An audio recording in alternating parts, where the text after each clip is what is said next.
Hello বন্ধুরা, আজকে নীলষষ্ঠী। নীলষষ্ঠীতে শিবের মাথায় জল ঢালা হয়েছে। তোমরাও নিশ্চয়ই জল ঢেলেছ। জল দিয়েছি। তোমরা ভাবছো আমার সাবিনা মাথায় জল ঢেলেছি? না, আমি অরিজিনাল শিবকে জল দিয়েছি। দেখো আমার ঠাকুর ঘর, এই যে শিবকে সাজিয়েছি। শিব আমাকে ফুলও দিয়ে দিয়েছে। এই আমার ঠাকুরের সিংহাসন।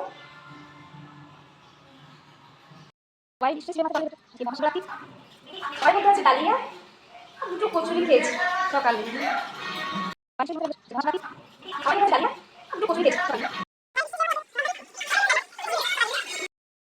আর আমার হাজবেন্ড আমার ছেলে খাবে পনির পোস্ত। এই দেখো পনির পোস্ত রেডি, আর এদিকে ভাত হচ্ছে। এই মিনি ভ্লগটা দেখার জন্য অসংখ্য ধন্যবাদ। Tata, bye bye. এই মিনি ভ্লগটা দেখার জন্য অসংখ্য ধন্যবাদ।